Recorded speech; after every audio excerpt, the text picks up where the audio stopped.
So good day everyone. So this is the recording for the module 3.1. Okay, so it is the module 3. So nalalapit na tayo sa pagtatapos ng ating term. Okay? So for the topic number 1 of our module number 3 is we will discuss the hypothesis testing of one mean, proportion, variance, and standard deviation. Okay? So pag sinabi natin yung word na hypothesis, okay? So alam natin that the hypothesis is makita po natin siya sa research, okay? And the simplest definition of hypothesis that we already know is it is the educational guess, okay? Or the guess or an assumption that there is enough evidence to support. Okay? So yun yung alam nating a definition of hypothesis testing. Okay, so for the contents, so first one is the introduction to hypothesis testing. Okay, next, hypothesis testing for the mean of the large sample. Third one is we have the hypothesis testing for the small sample. Okay, the next one is we have the hypothesis test for proportions. And last one is we have the hypothesis testing for variance and standard deviation. So we have different processes on how we can make a decision based on different parameters. So iba-iba yung process for large sample, iba yung process for small sample, iba yung process for proportions, and iba rin po yung process for the variance and the SD. Okay? Okay, so to define hypothesis testing, again, is a process that uses sample statistic to test a claim about the value of a population parameter.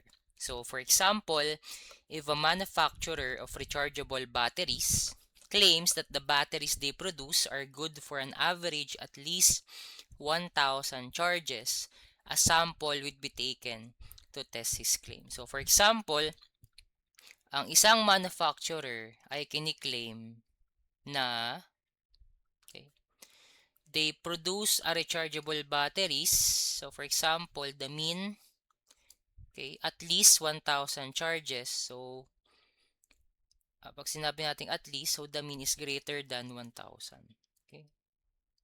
So kung at least, may word na at least, greater than or equal yan. Okay? Again, class tandaan nyo yung mga keywords. Pag at least, greater than or equal. Okay? So the mean is greater than or equal to the said number. Okay? So a verbal statement or claim about the population parameter is called a statistical hypothesis. Okay? So in order for us to make a decision based on the hypothesis, gagamit po tayo ng statistics. So in that case, gagamit po tayo ng statistical hypothesis. Okay, so wherein later we will compare the value of our critical values and the test value. So yun yung po yung i-compare natin. And kapag sa z-test, ang pinag-uusapan po natin is we can also compare for the p-value. Okay, so meron po tayong kukunin kapag z-test na t-critical, t-test, and p-value. Kapag z-test pala, z-critical, z-test, and the p-value. Kapag t-test naman, dalawa lang. The t-critical and the t-test. So later on, mas maiintindihan po natin siya kapag may example. Okay? So that to test the average of 1,000 hours, a pair of hypotheses are stated. One that represents the claim and the other its complement. When one of these hypotheses is false, the other must be true. Lagi po nating tadadaan kapag pinag-uusapan po natin is hypothesis. Okay? Meron po tayong dalawang klase ng hypothesis. Meron po tayong claim and meron po tayong complement.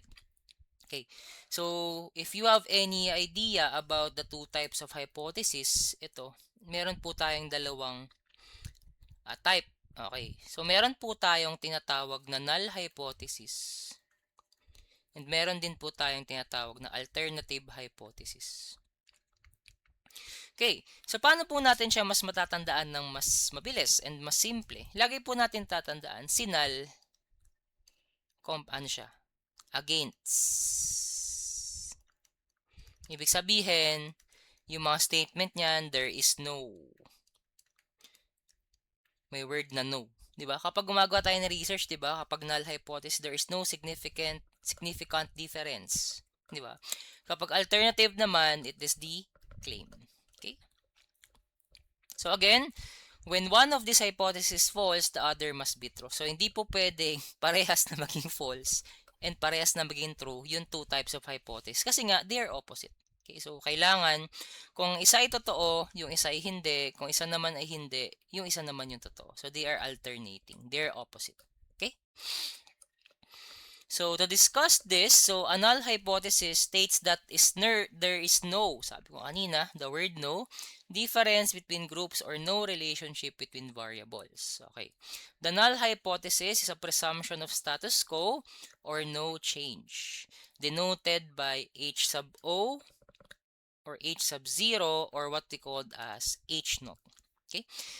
It is a statistical hypothesis that contains a statement of equality. Okay, class, tatandaan po natin, ang null hypothesis po natin ay meron pong equality. Okay? So, paano po natin matatandaan yan, sir? Okay, sa sign. Okay, so makikita natin dito, kapag null hypothesis po ang pinag-uusapan, meron po tayong is equal to. Is equal to. Is equal to. So for example, the mean is less than or equal to a certain number. The mean is equal to a certain number. The mean is greater than or equal to a certain number. Lagi tatandaan, class, kapag null hypothesis, meron po tayong equality. So meron tayong sign ng equal sa ating conditions. Okay? On the other hand, kapag pinag-usapan naman natin is the alternative hypothesis, so it is also known as the claim. So this hypothesis should state what you expect the data to show based on your research on the topic. So kapag sa null hypothesis there is no, sa alternative natin there is. Okay, so ganun lang kasimple yun.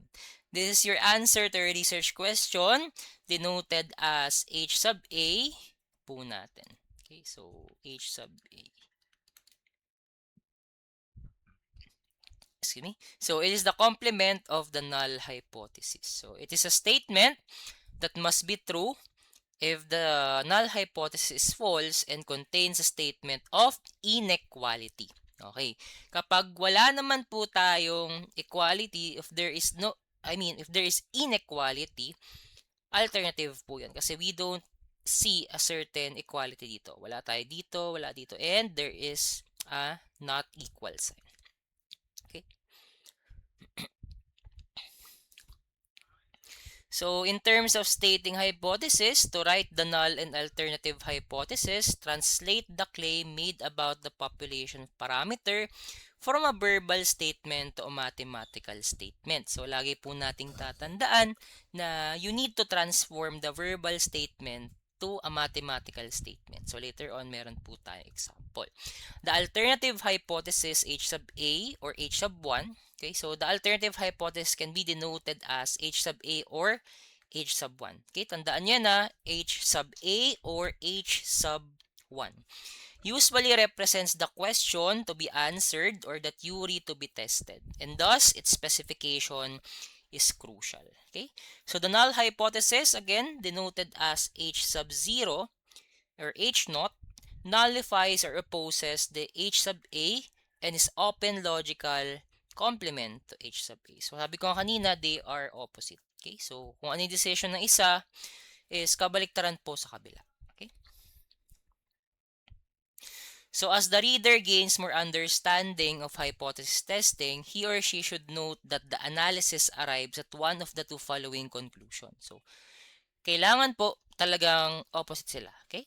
So reject null hypothesis in favor of alternative hypothesis because sufficient evidence in the data, or fail to reject null hypothesis because of the insufficient evidence in the data. So practical example, if the null hypothesis is defendant is innocent, therefore the complement is defendant is guilty. So this will be your alternative hypothesis. Okay. So, possible situation in testing. So, no matter which hypothesis represents the claim, always begin the hypothesis test assuming that the null hypothesis is true. Lagi po nating tatandaan, okay, na in terms of stating the hypothesis, lagi po tayo magsisimula sa null. Okay, so null muna. Kaya nga siya 8 sub 0 eh. Okay, so null muna bago yung alternative. And always remember, guys, please, tandaan nyo po to. Assuming that the null hypothesis is true. So we always assume that there is no significant difference sa data natin. Okay? So rejection of the null hypothesis when it is true is called as type 1 error. So pag nag-reject tayo ng null hypothesis, it is called as a type 1 error. And non-rejection of the null hypothesis when it is false is called a type 2 error. So ito lang naman yan. So decision, do not reject H sub O. Okay, and reject the null hypothesis. Okay, again, pag may rejection sa null hypothesis, type 1. Kapag may non-rejection sa null hypothesis, type 2. Ganun lang yung kailangan yung tandaan dyan. Okay? So, steps in hypothesis testing. So, meron po tayong 7 main steps. So, medyo mahaba siya. Pero kapag sinundan nyo yung process, hindi naman kayo maliligaw dyan. Okay? Number 1 is specify the null hypothesis. Like I said, lagi pong mauuna ang null hypothesis. Kasi we always assume that the null hypothesis is true. And papapatunayan natin yan by using the hypothesis test. Okay? Then after na ng null hypothesis, specify mo naman yung alternative. Okay? Again, lagi mong tatandaan, kapag null, may equality. So, meron kang, kapag alternative, walang equality. Okay? Next, third one is find the critical value. So, paano po natin mahanap ang critical values natin? By using the z-score table, the t-test table, and the chi-square table. So, yun po yung gagamitin natin. Lagi natin tatandaan, class, kapag may word na critical value, automatic, ang gagamitin po natin ay tables. Kapag number 4 naman tayo, kapag may word na test statistic or the test value, we need to calculate it. So, paano po natin kakalculate yon? By using the z and the t formula. Okay? Yung merong x bar minus mu all over the standard error. Yun po yung kailangan natin. Number 5, find the p-value. Okay? So, sa p-value natin, so gagamitin lang natin yung p-value method sa z-test. Kasi sa t-test natin, wala na po tayong p-value. Okay, so later makikita nyo naman yan. Number 6, make the decision to reject or not to reject the null hypothesis. And the number 7 is to summarize the result. Okay, so we have a actual instruction naman and also sample problem. So kung ano yung process na ginawa ko is all you need to do is to map your process katulad nung sa ginagawa ko. Yun, kailangan nyo lang siyang sundin. Okay?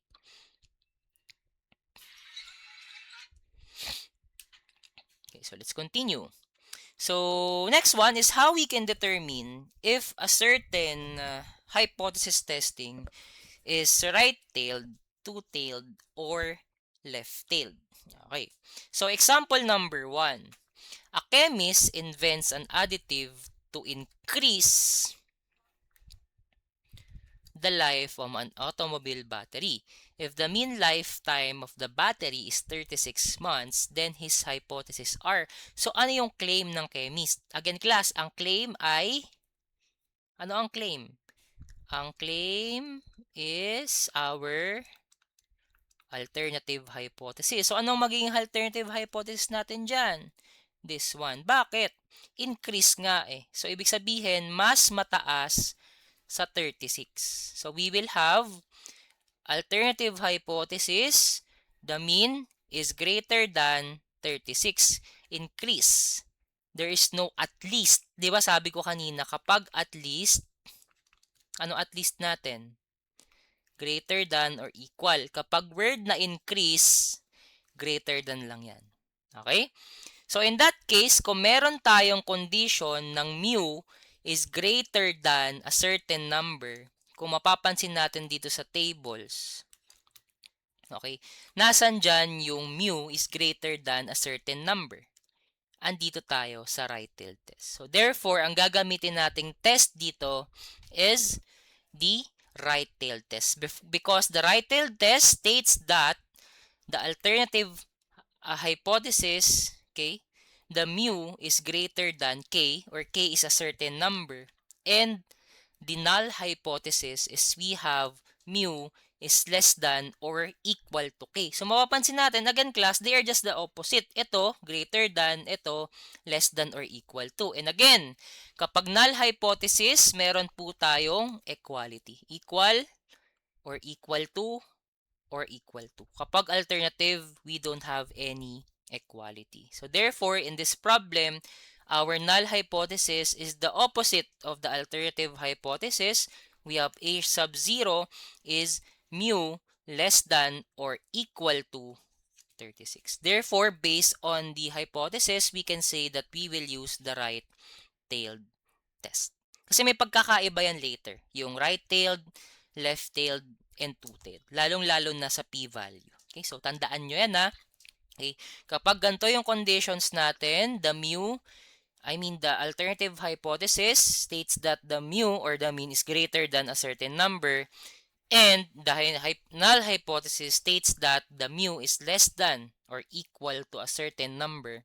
Okay, you will use the right-tailed test. Please remember the word increase, more than. Okay? Yun yung mga keyword. Increase, more than, and so on. Okay? Next. Example number 2. A medical researcher is interested in finding out whether a new medication will have any undesirable side effects. The researcher is particularly concerned with the pulse rate of the patients who take the medication. Okay?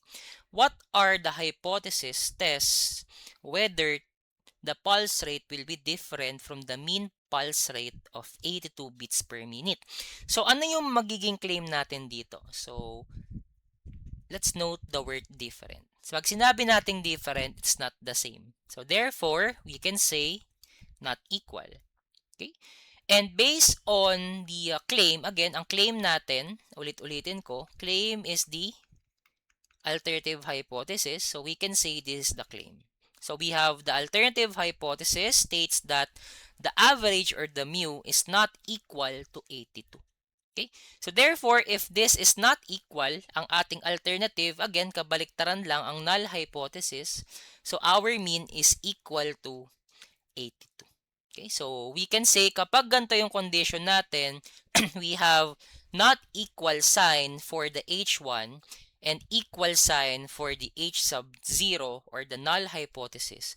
We can say we can use the two-tailed test. Wherein, the two-tailed test states that the null hypothesis, your mean is equal to k or a certain number, and H sub 1 or alternative hypothesis, mu or mean, is not equal to k. So mapapansin natin class different conditions, different approach.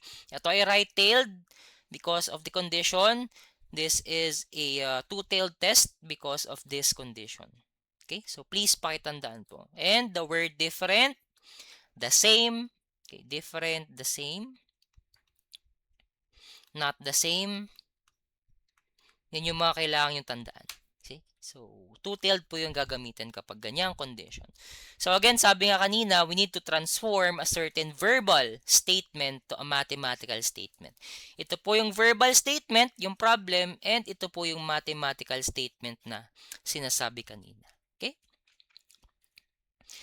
And last one, so for example number 3, a contractor wishes to lower heating bills by using a special type of insulation houses, and the average of the monthly heating bills is $78, her hypothesis about heating costs will be. So, meron tayong word na lower. So, ibig sabihin, to lessen. Okay? To lessen, to lower. Okay? Yun yung mga word na kailangan tandaan. Therefore, the claim, again, the claim is your alternative hypothesis. So our claim here is the lower the heating bills, 78. So we have the mean, mas mababa, is less than the K or the number. Okay? So therefore, dahil meron tayong alternative hypothesis na claim, we can say that the null hypothesis or the opposite is we have H naught or H sub 0, we have mean is greater than or equal to 78. So mapapansin natin class, di ba? Sinasabi kanina na state first the null hypothesis. Pero ang katotohanan, mas mauna mo pong makuha ang alternative kasi yun yung claim. Okay? Pero kapag nagsosolve po tayo, kailangan nating unahin yung null. Okay? So, pag solve una ang null, pero in general, okay, mauna po talaga nating makukuha yung alternative. Pero pag magsusulat kayo, kailangan una yung h sub 0. Kaya nga 0 yan and ito ay 1. Mauuna to kesa dito. So, this is the first one and this is the second. Okay? Sige. So, next, after we state or specify the hypothesis, so tapos na tayo dito and dito. Next naman is to find the critical values. Okay. So, in finding critical values, so ganito na lang. So, medyo mahaba yan. So, eto. Eto na lang tayo. Okay, game. Ganito lang yan. So, paano mo po mahanap ang critical values? Okay? So, ito medyo mahaba to. Not so important naman yan. Okay? Decision rule based on rejection region. Okay? So, use a rejection region to conduct a hypothesis test to calculate the standardized test Z. If the standardized test statistic, okay? Okay, game. So, if the test statistic, okay, is in the rejection region, we can reject the H sub O. Okay, so paano yun, class? Okay, so if the test statistic is not in the rejection region, fail to reject. Ganito lang yan. For example, sa left-tailed test, okay, ang nakuha mong test statistic, ang nakuha mong rejection value or critical value is negative 2. So, for example, negative 2 yan. Negative 2 to. At ang nakuha mong value ng test statistic ay negative 1. So, based on this plane, kung ito ay negative 2, nandito yung negative 1 mo, di ba? So, ang tanong, ang test statistic mo ba na negative 1 ay nasa loob ng negative 2 mo na rejection region? Yun ang tanong. Nandun ba? Sa tingin nyo? Wala. Kasi, nag-start ka sa 2. Negative 2. Therefore, pag wala yung test statistic mo sa rejection region, you are failed to reject. Pero kung negative 3 yan, kung nandito ang test statistic mo, and after, nasa value, nasa rejection region siya, you can reject the null hypothesis. Okay? Another example, sa right-tailed test naman, so positive. So, for example, ang critical value mo is, sabihin natin ay 2. Tapos, ang test statistic mo ay 1. Okay? From 0 to 2, nasa loob ba yung 1? Siyempre. So, we can say, kapag nandun, we can reject the null hypothesis. Okay? So, kapag two-tailed test naman, it may vary kung positive yan, sa right-tailed ka magdedepende. Okay? Kapag left-tailed, kapag negative naman yung nakuha mong value, sa left-tailed ka magdedepende. Okay? So, later on, mas maintindihan natin yan. Okay? So, in terms of critical values, ganito lang yan, class. Okay? Kapag kayo po ay kumukuha ng critical value ng left-tailed test, makinig kayo mabuti. Ay, wala pala kayo. So, manood kayong mabuti and makinig. Okay? Sige. Kapag critical value ng left-tailed test, ang gagawin nyo is yung value ng as is. P-value. Okay? Yung ginagawa natin sa calcu, ito. So, as is yan. For example, so, mode stat 1. So, shift 1, 5.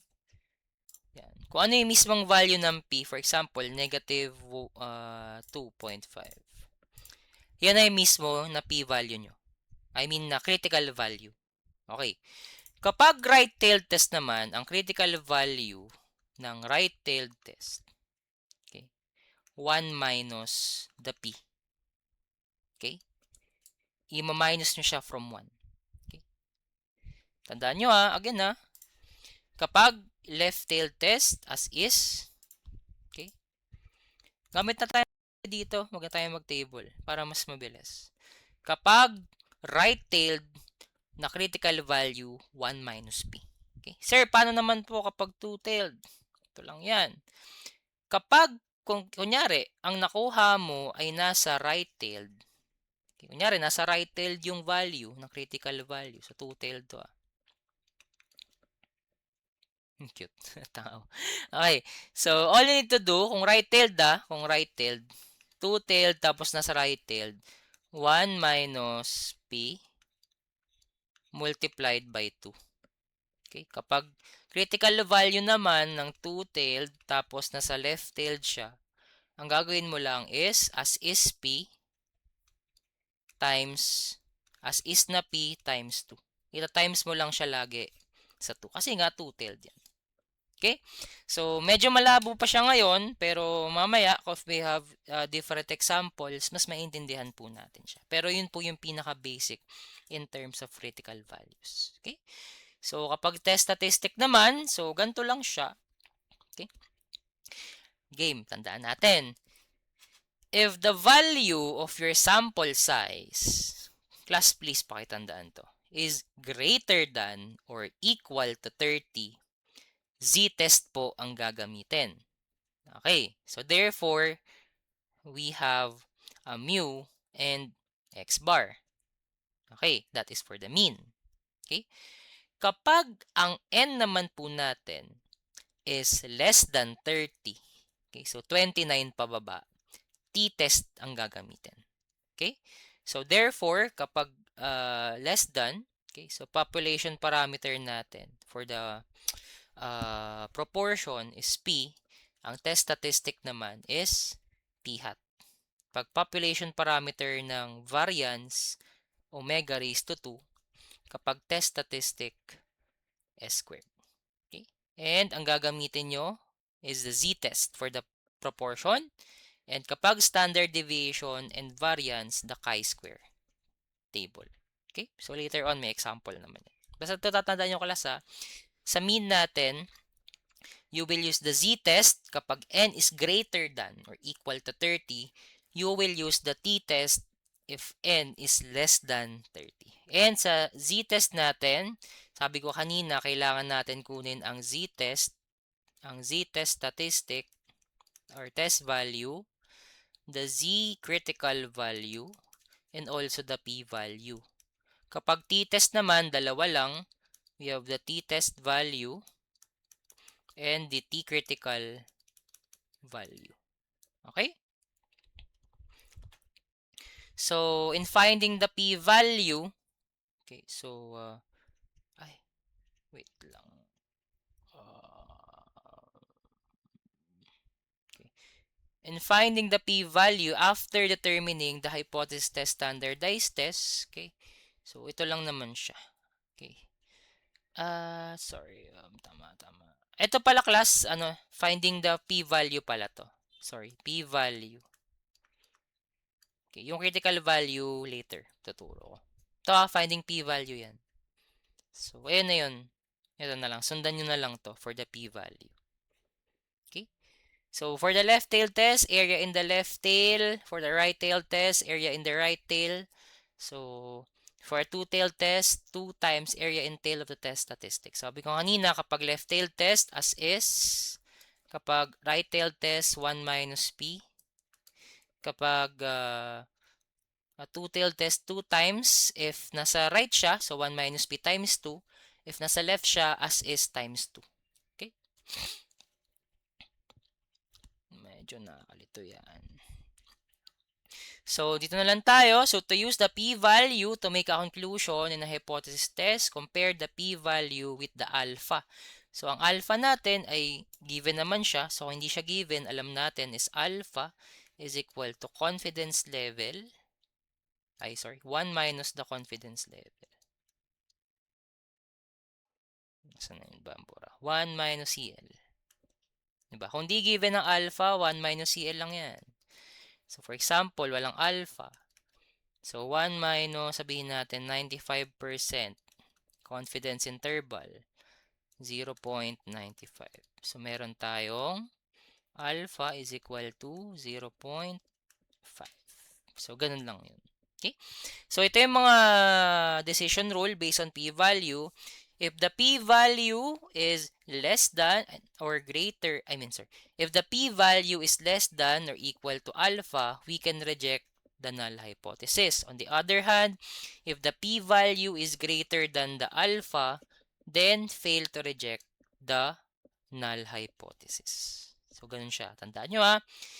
If p-value is less than or equal to alpha, reject the null hypothesis. If the p-value is greater than alpha, fail to reject the null hypothesis. And again, class, magagamit mo lang to saan?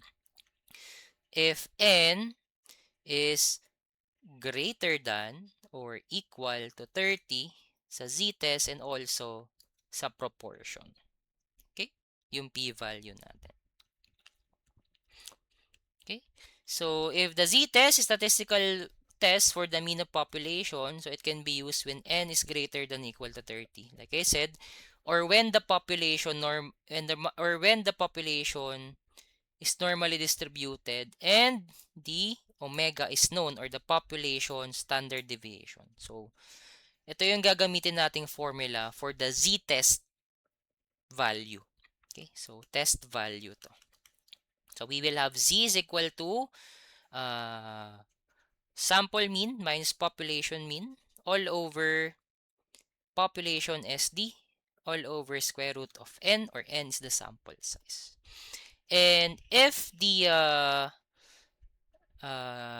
hypothesis testing for the mean, it has small sample, sabi ko nga kanina, kapag n is less than 30, ang gagamitin natin is the t-test. So, wherein t is equal to sample mean minus population mean all over sample standard deviation over square root of n.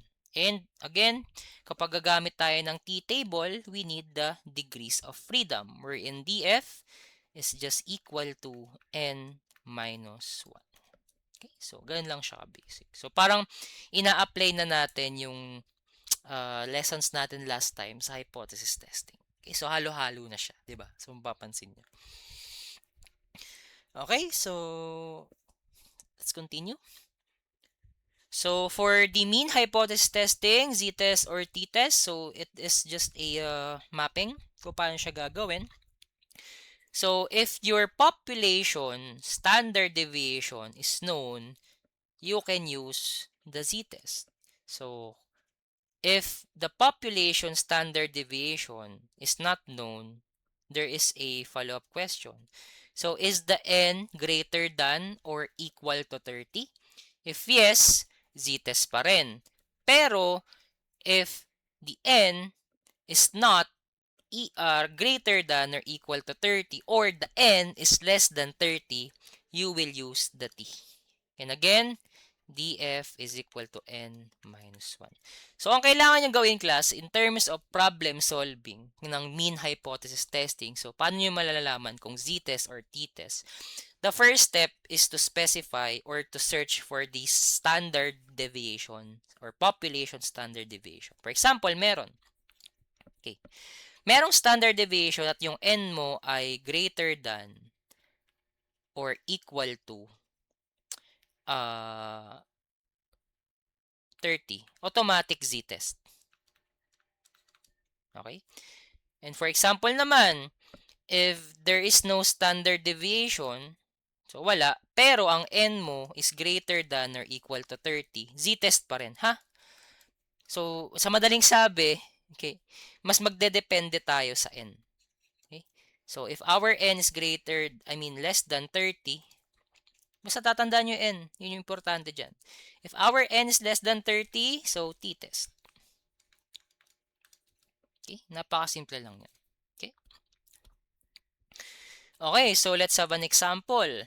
A researcher reports that the average salary of assistant professors is more than 42,000 US dollars. So meron tayong claim.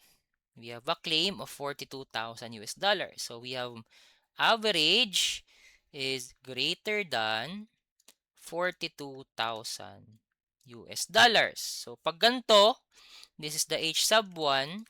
Ano magiging null hypothesis? Kabaliktaran. The mu is less than or equal to 42,000. Okay. Test the claim that assistant professors earn more than 42,000 a year. The standard deviation of population is 5,230. So, is the standard deviation of population is known? Yes. So, again, kapag known ang omega natin, we can use the z-test. So, ito yung gagamitin natin in order for us to solve for the z or the test statistic. Okay. So, step number 1 and 2, we specify the null hypothesis. So, tapos na. So, ito yung claim natin. So, this is the alternative and this is the null hypothesis. Okay, so after we determined the null hypothesis and the alternative hypothesis, is now we should find the critical value. So, paano po natin nahanapin yung critical value dito? Okay, so if we have 0.05 na alpha, okay, so alam naman natin na alpha is equal to 1 minus confidence level. So, if we have 0.05 na alpha is equal to 1 minus CL. Okay. Transpose natin yan. So, magiging CL is equal to 1 minus 0.05. So, ang confidence level natin ay 95% or 0.95. So, ganito. Please, tingnan nyo mabuti ha. So, kung meron tayong CL na 0.95, ang goal natin is hanapin sa z-score table yung value na may 0.95 or pinakamalapit sa 0.95. Okay? So, kailangan natin hanapin yung pinakamalapit sa 0.95. So, punta tayo dito sa positive table. Okay. So, hanapin natin dito sa values kung ano yung pinakamalapit sa 0.95. So, kung titigan natin mabuti itong dalawa, okay, we have this 0.9495 and 0.95053. Okay, so dahil walang exact na value na 0.95, ang gagawin natin is kukunin natin yung average. So kung tayo ay nasa 1.6, so we will have 1.64.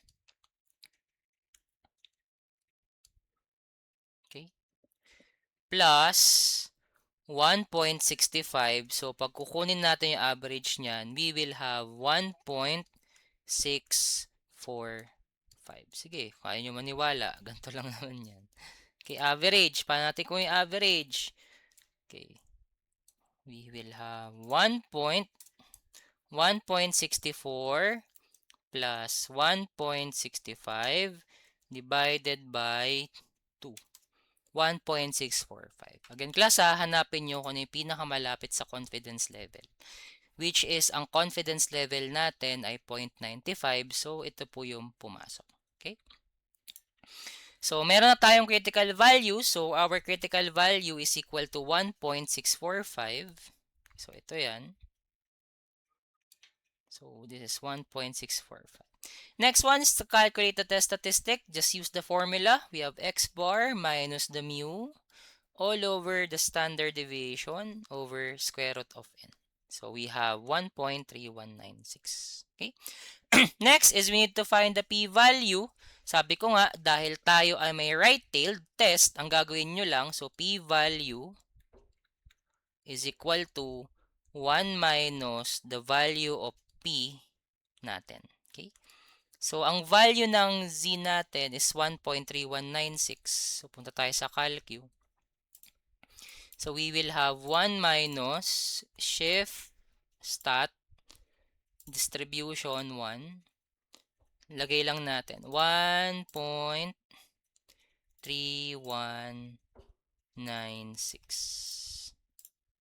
So, we will have 0.348.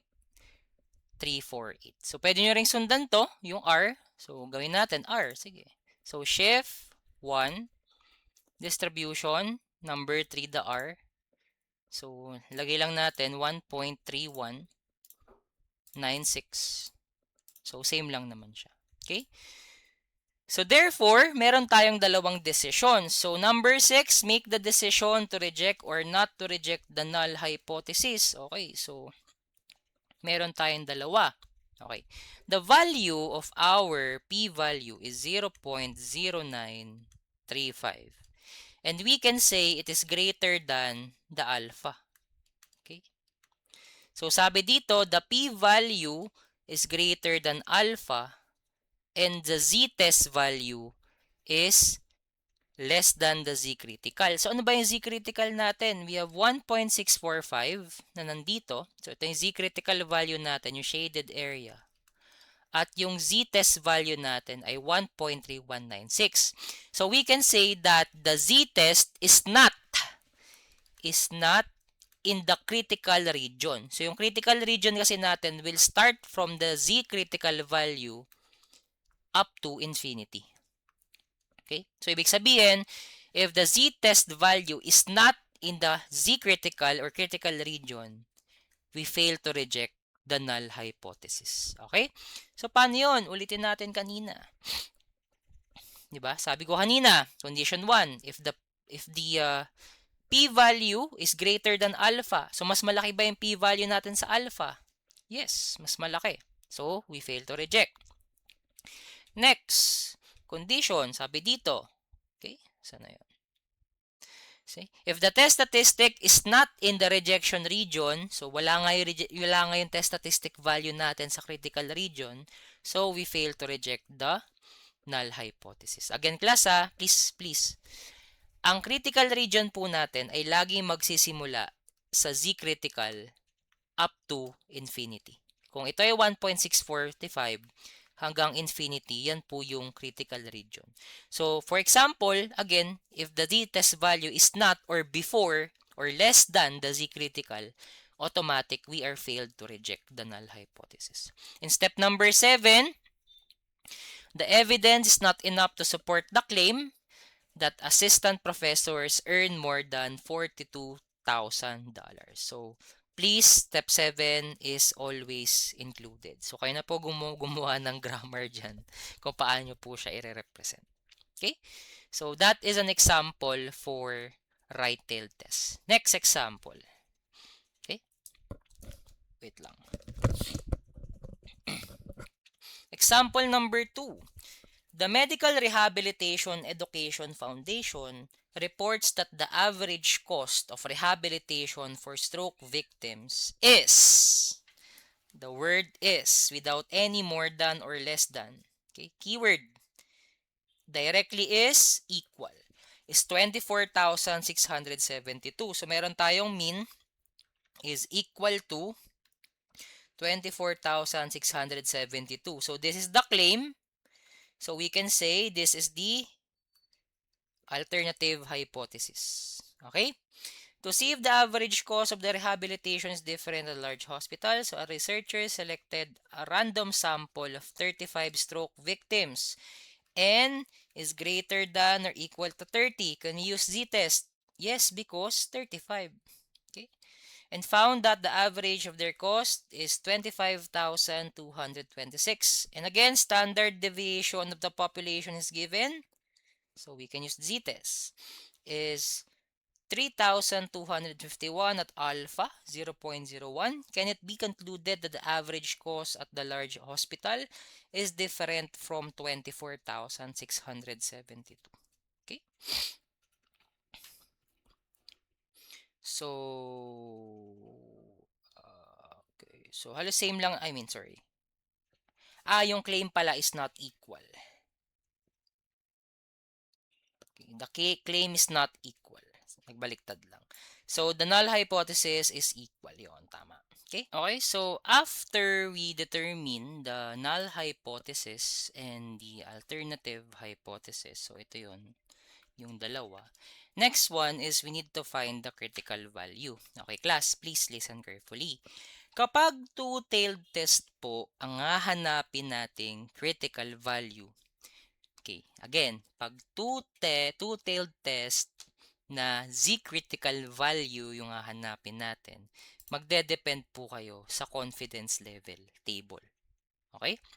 So in this case, if we have 0.01 na alpha, again, ulitin ko, alpha is equal to 1 minus CL. So we can say that CL is equal to 1 minus alpha.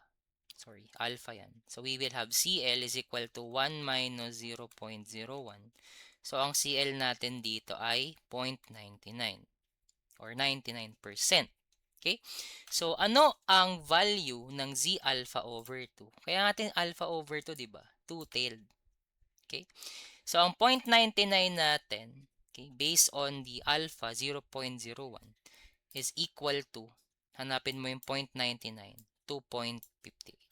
So therefore, okay, the value of our z-critical of a two-tailed test of 0.01 alpha is equal to positive negative 2.58. So bakit positive negative? Two-tailed kasi. You have the positive sa right-tailed natin and negative sa left-tailed. Okay? So ganun siya isolve. Okay?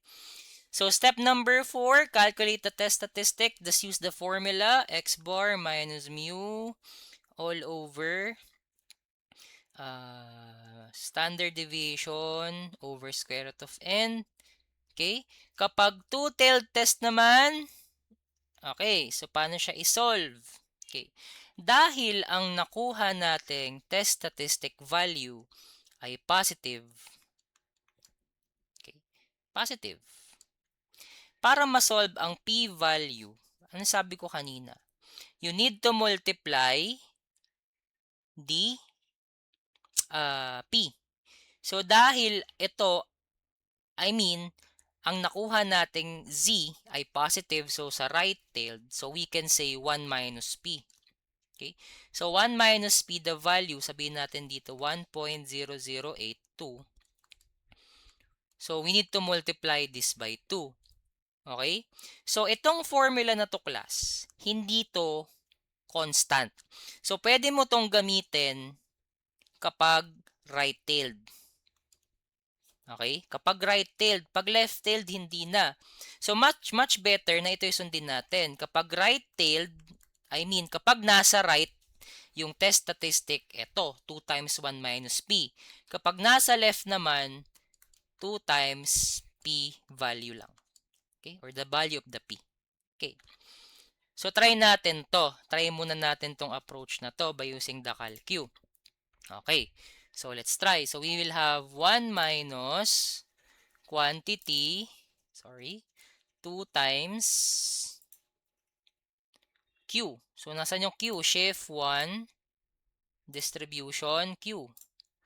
1.0082. So, we will have 0.31336. Okay, so try naman natin yung ginawa kong approach. Kasi ito, class, baka malito kayo, baka magamit nyo sa left-tailed. Again ito pwede nyo lang gamitin sa right-tailed. Pero check natin later. Kung may naisip kasi akong halos same lang naman siya. Okay, so ito naman gamitin natin. So we have 2 times 1 minus shift stat 5, 1. So, 1.0082. So, check natin kung same lang siya. So, same lang sila. So, it's either this one or this one, pwede yung gamitin. So, sir, paano naman po kapag nasa negative? Okay, for example, meron tayong z-test value na negative 1.25. Okay, so for example, ito yung na-solve natin gamit to. Okay, so paano pag ganyan? So, try natin experiment to. So, try natin tanggalin yung 1. Okay, so try natin gawing 2 times Q shift 1 Q. Negative 1.25. Try lang natin, wala namang mawawala. So, meron tayong 0.7887. So, sulat natin, 0.7887. Okay, try natin to, yung 2 times P times the P-value. Okay, so we will have 2 multiplied by shift 1 by 1. So, negative 1.25. So, check natin kung same lang sila. They're different. Okay? So, iba talaga yung approach. So, much better na lang na ito yung tandaan nyo, class. Kasi, mas eksakto. Okay? Kesa dito. Pero, kapag right-tailed naman, you can use this one. Okay? Example number 3. Okay? So, an educator claims that the average salary of substitute teachers in school district in Allegheny County, Pennsylvania is less than $60 per day. Okay, so meron tayong claim na less than 60. So this is the claim. So this is the H sub 1. Okay. A random sample of 8 school districts selected and the daily salaries in dollars are shown. Is there enough evidence to support the educator's claim? Alpha is equal to 0.10. So, this will our H1. Ano maging H sub 0 natin? Equal or greater than or equal. So, ito yung H sub 0. So, anong wala tayo? Wala tayong standard deviation. So, is the sample greater than 30? Hindi. Because we have how many sample lang? 1, 2, 3, 4, 5, 6, 7, 8. So, 8 samples less than 30. So, ngayon, gagamit tayo ng t-test. Okay? So, ang step 1 dito is kailangan mo munang kunin yung mean. Okay? So, kailangan mong kunin yung mean dyan. Okay? So, average mo lang yan, plus mo lahat, divided by 8, makuha mo yung mean. Okay? So, step number 1, null hypothesis. We are already done. The claim, alternative. So, find the critical values. Okay? So,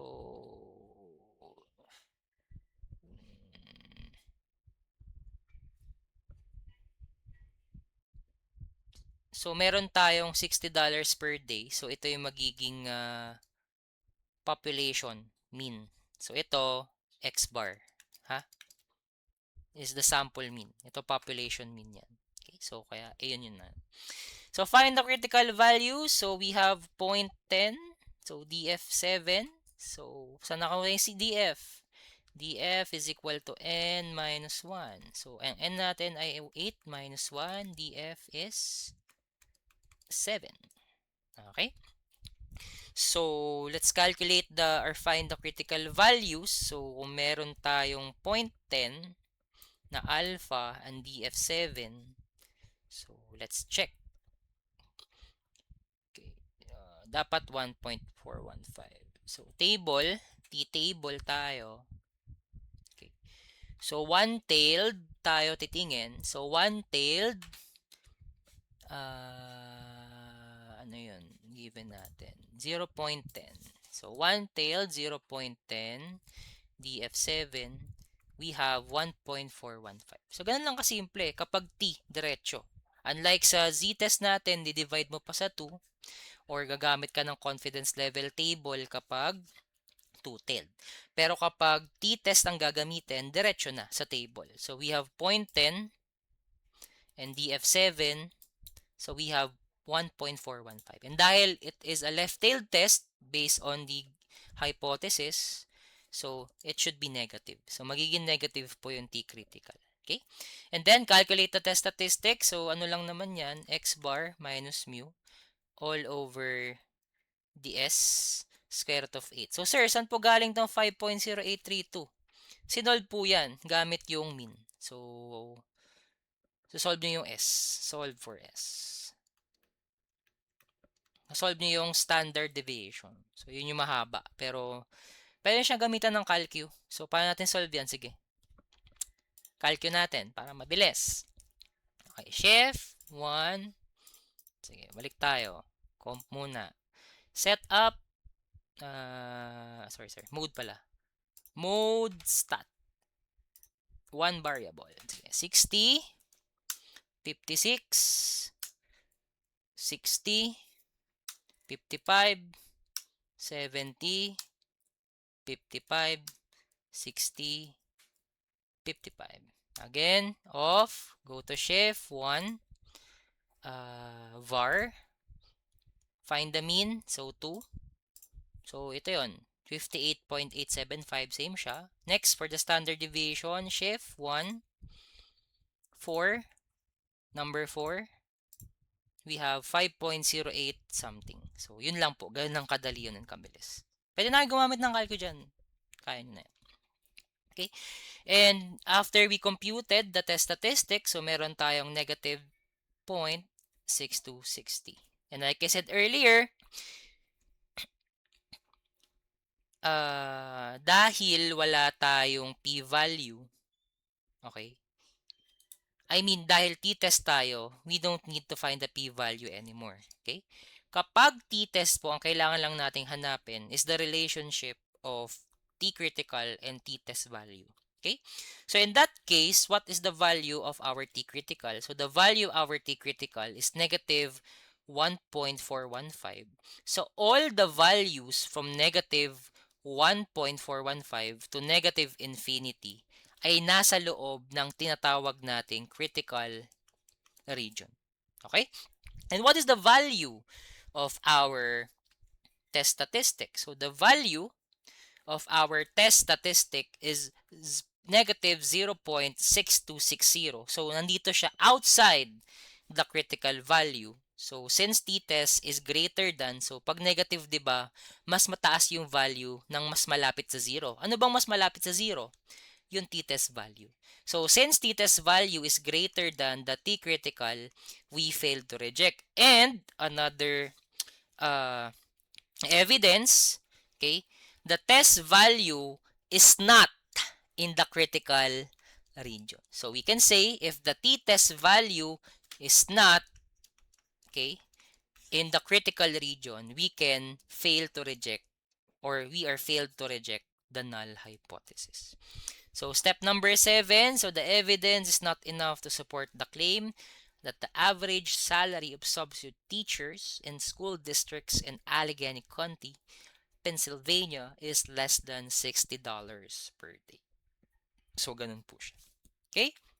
So please tandaan po natin kasi iba't iba yung process ng pagkuha ng critical values ha. So to summarize it up, kapag right or left-tailed test ng z-score, i-divide mo yung alpha by 2.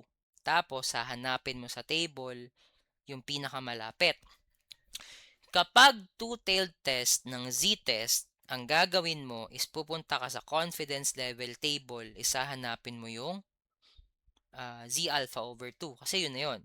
Kapag t-test naman, para mahanap mo yung t-critical, all you need to do is to open your t-table.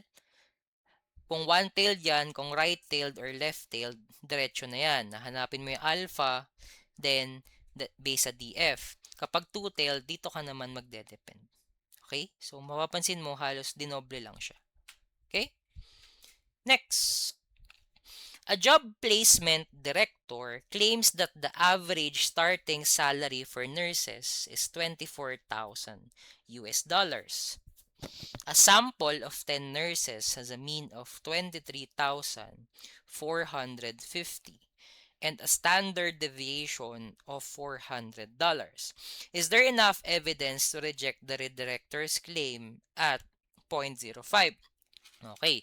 So, dahil ang sample natin ay 10 and it is less than 30, automatic t-test.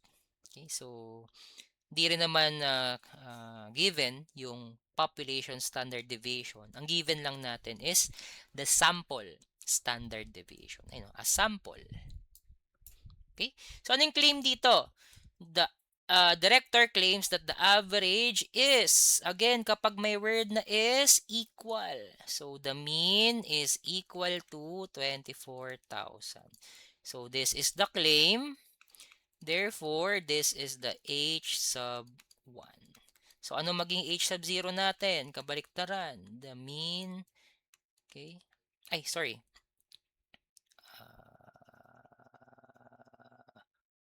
Babaliktad. Tama. Okay. So, equal to 200. Okay.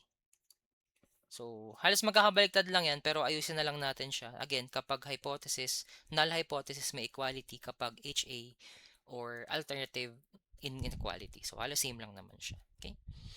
So, step number 3 is to find the critical values. So, again, DF is just n minus 1. Ang n natin dito is 10. Diba? So, we will have DF is equal to 10 minus 1. So, DF natin ay 9. Okay? So, hanapin natin sa table. So, meron tayong alpha na 0.05 and DF na 9. Okay, saan yun? So, meron tayong DF9. Meron tayong two-tailed na T-critical na 0.05. So, two-tailed tayo titingin. So, ito. 0.05, diba? Okay, so 0.05 and 9. So, we have 2.262. Tama. So, we have 0.05 sa two-tailed kasi two-tailed yan. So, DF9 natin, so the intersection is 2.262. And again, kapag two-tailed, positive, negative. Okay? So, step number 4, calculate the test statistics. So, just remember, ito lang naman yan. So, we will have x bar minus mu all over 400, the sample standard deviation over square root of n. So, given naman siya. Okay? And this one. And also this one. Okay? So, dahil meron na tayo, and again, pag t-test, wala nang p-value. So, we will just compare the values. So, ang nakuha nating value for the test statistic is negative. So, dahil negative to, ang gagamitin nating region is the negative. So, our negative left-tailed region for a two-tailed test is negative 2.262. And ang nakuha nating value for the test statistic or the t-test statistic is negative 4.384. Like I said, ang critical values po natin or critical region ay magi-start from the t-critical value up to infinity. This is negative infinity. This is positive infinity. Okay. So, dahil ang value ng test statistic natin ay negative 4.3841, ang tanong, pasok po ba yung test value sa critical region? The answer is yes. Bakit? Less than siya. And like I said, kapag negative, mas maliit yung value, mas malaki yung value kapag malapit sa 0. Okay, so in that case, if this is negative 2.262 up to negative infinity, okay, less than ang test value natin. So, mas maliit, therefore, pasok siya dito. So, nandito siya. Okay? So, since t-test value is less than t-critical, again, kapag nasa loob ng critical region, yung test value, and again, the critical region starts with your t-critical value. Again, kapag nasa loob yung t-test value, we can reject the null hypothesis. So, ganun lang siya in simple words. Okay? So to summarize the results, the evidence is enough to reject the claim that the average starting salary for nurses is 24,000 US dollars. So ganun lang po tayo magsosolve niyan. Okay?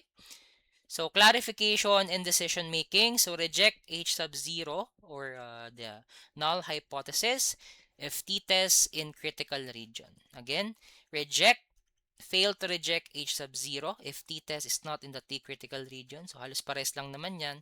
Reject Z if z-test is in the critical region. And fail to reject H sub 0 if z-test is not in the z-critical region. So, laging tatandaan class kapag ang t-test ay nasa loob ng critical region, reject. Kapag wala, fail to reject. Ganun lang siya kasimple. Okay, so clarification din. So, pag right-tailed test, so same lang naman siya. So, if z-test, so medyo nakakalito to. Ang mas magandang tandaan is ito. So, same sentiments lang naman. Okay, next part. So let's now discuss the hypothesis testing for the proportion. So the z-test for a population is a statistical test for a population proportion. So the z-test can be used when a binomial distribution is given such that NP is greater than or equal to 5 and NQ is greater than or equal to 5. And again, paano natin masolve yung Q? Q is just 1 minus P.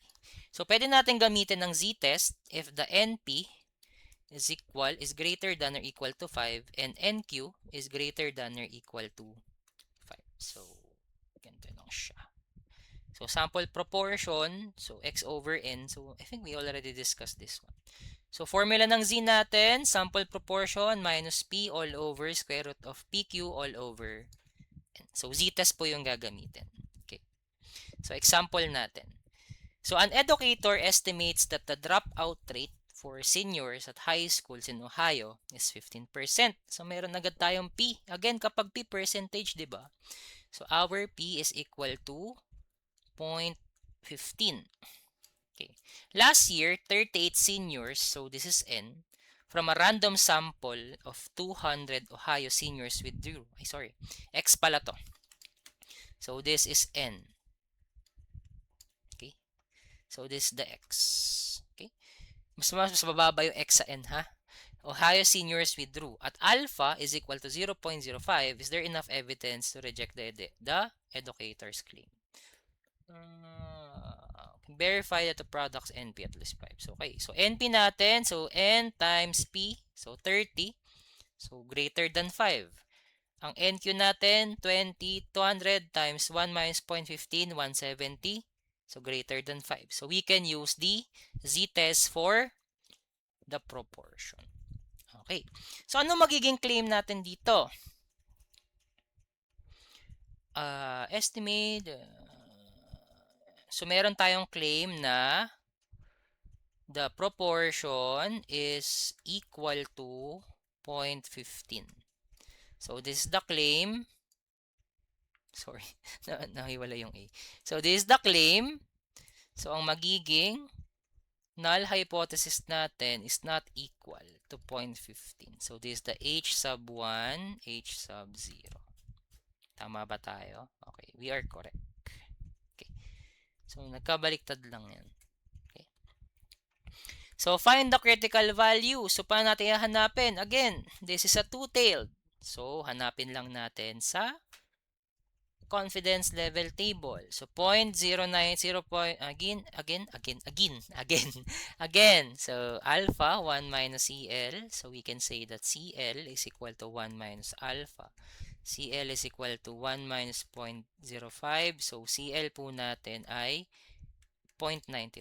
So ano ang confidence level value?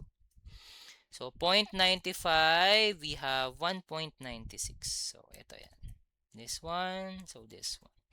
So we will have, again, pile two-tailed, positive, negative, 1.96. So that is your critical value. So next, to calculate the test statistic. Okay?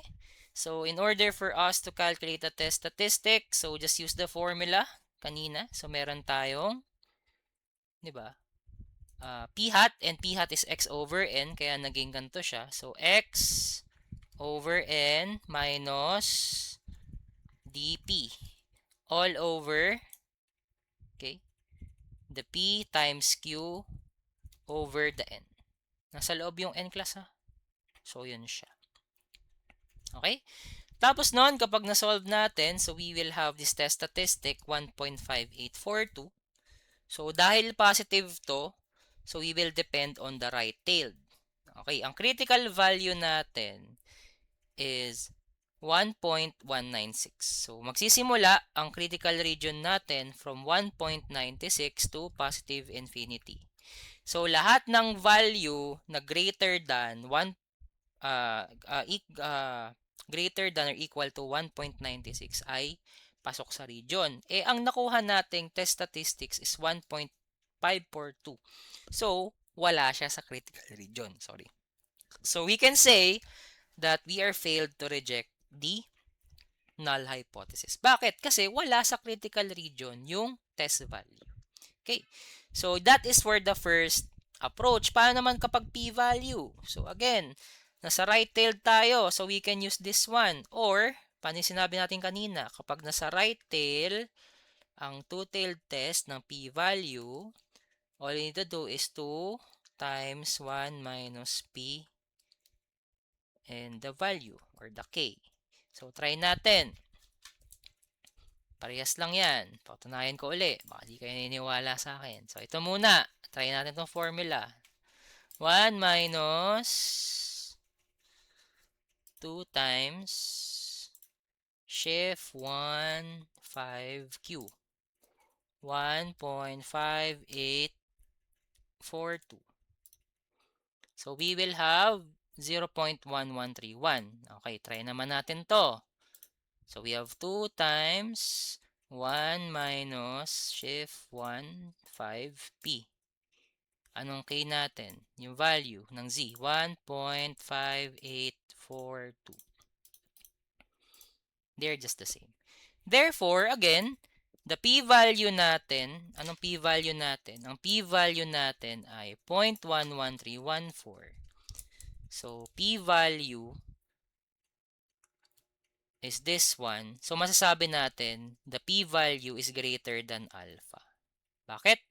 0.11314 is greater than 0.05.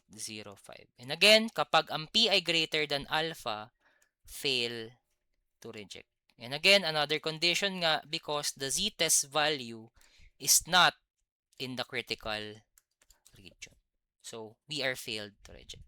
To summarize the results, the evidence is not enough to reject the claim that the dropout rates for seniors at high schools in Ohio is 15%. Okay, so, ganun lang siya kasimple.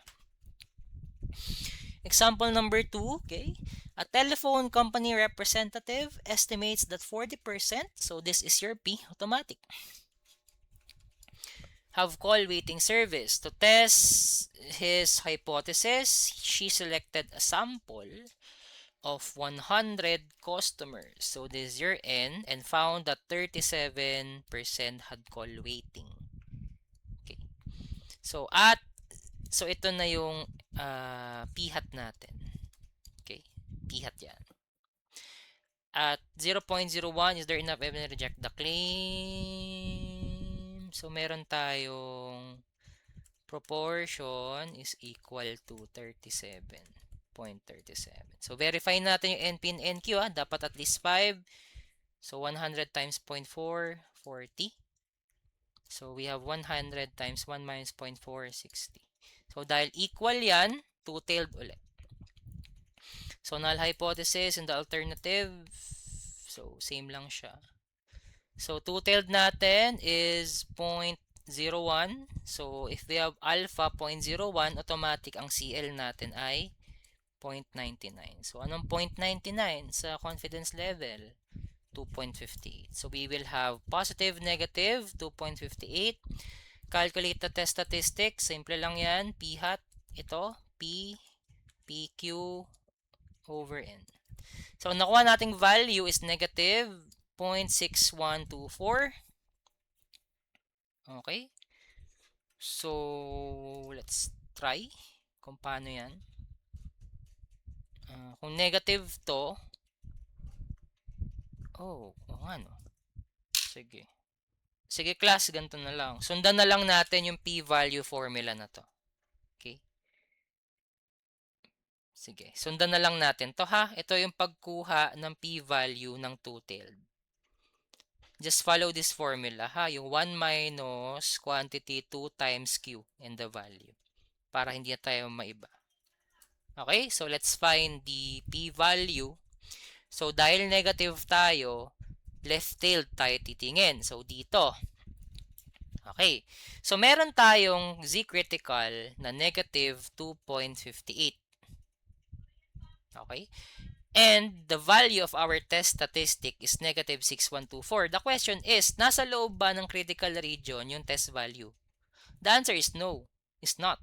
So, ibig sabihin, if the z-test value is not in the critical region, we are failed to reject. And again, for the p-value, solve natin. So, magkaiba pala yung value niya. So, much better na gamitin to. Kasi, hindi ko na matandaan yung ginawa namin dati. Pero, sige, gito na lang yung gamitin natin. Acceptable na yan for the p-value. Okay. Now, we will have 1 minus 2 times shift 1, 5q. Negative 0.6124.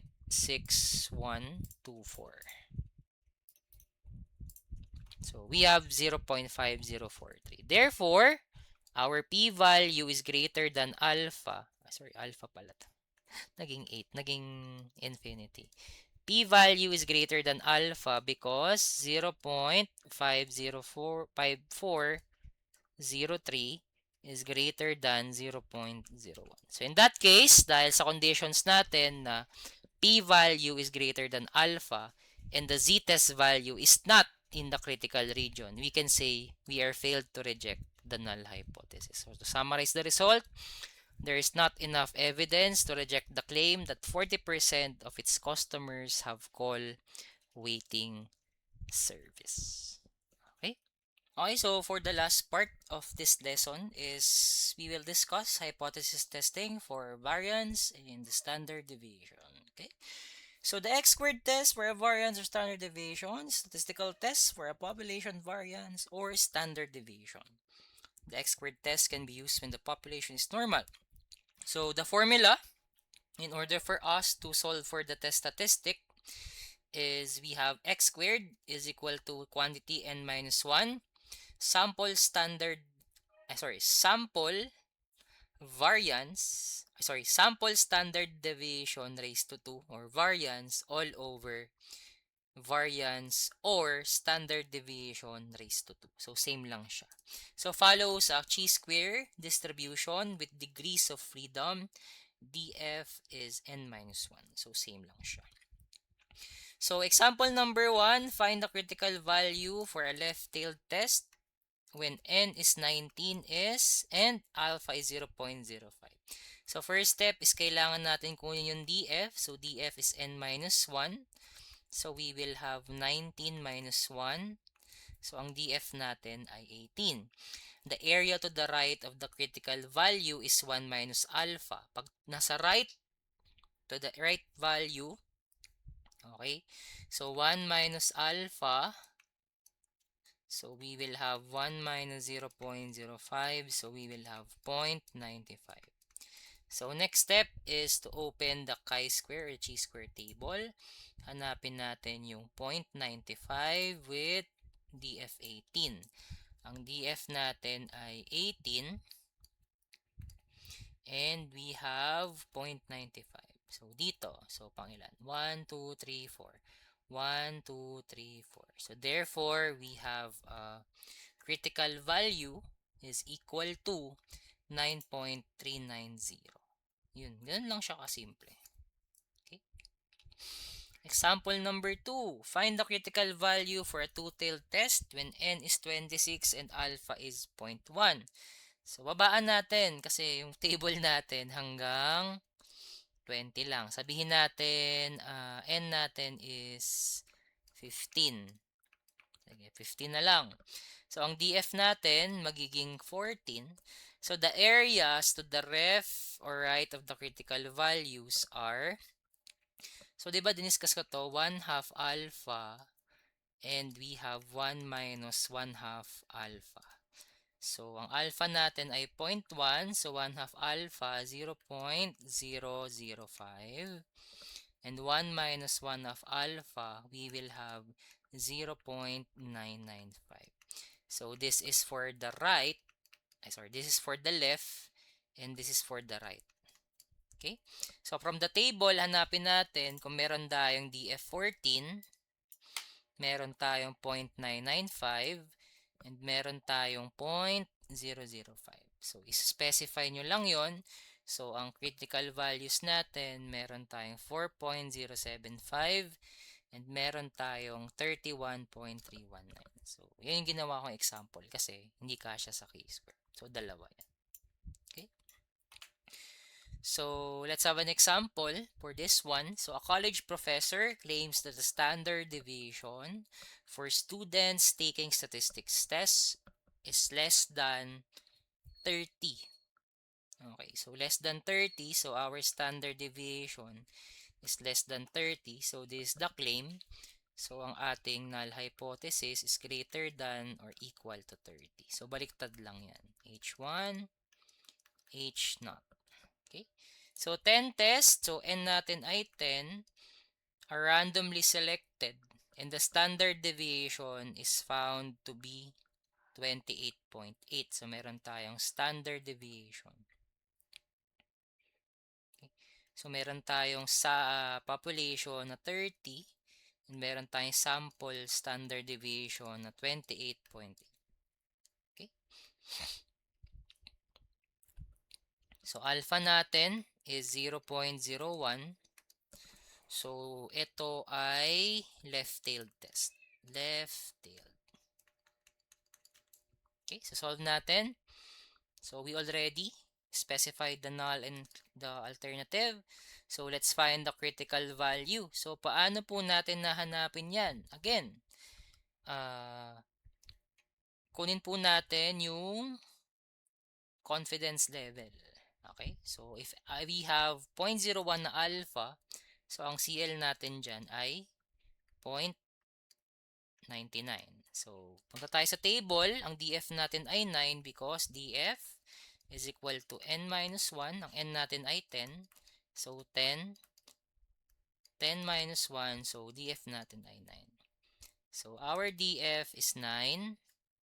And we have 0.99. Diba? 0.99. Nasaan ang 0.99? Dito. So, therefore, we have 2.088. And dahil two-tailed test yan, ay left-tailed, I mean, positive. Okay? So, calculate the test statistic. Just calculate the test statistic natin. So, we will solve this by using this formula. Ito, quantity n minus 1 multiplied by s squared over alpha squared. So, again, this is the sample standard deviation, the population standard deviation. So, we will have 8.2988. So, pag chi-square test, kapag variance sa standard deviation, no need to find the p-value. So, dito na tayo magde-depend. So, the value of our z critical ay chi-square or x-squared critical is 2.088. And if it is left-tailed, negative. Okay? Okay, tama. Negative siya. So, this is negative. Okay, so since the x squared test is greater than, so dahil nga negative yan, automatic, kung positive to, wala siya sa critical region. So, ganun lang. Okay? So, to summarize this one, so since the x squared test value is not in the critical region, we fail to reject. So, the evidence is not enough to support the claim that the standard deviation for students taking statistics tests is less than 30. So, I think yun lang naman for this lesson. Medyo mahaba siya. So, kailangan nyo talaga siyang maintindihan ng maigi. So, if you have any questions about this recording, you can message me na lang. And if you want to ask a classroom, much better. So, yun naman for this recording and I hope you learned something. Thank you everyone and see you next meeting.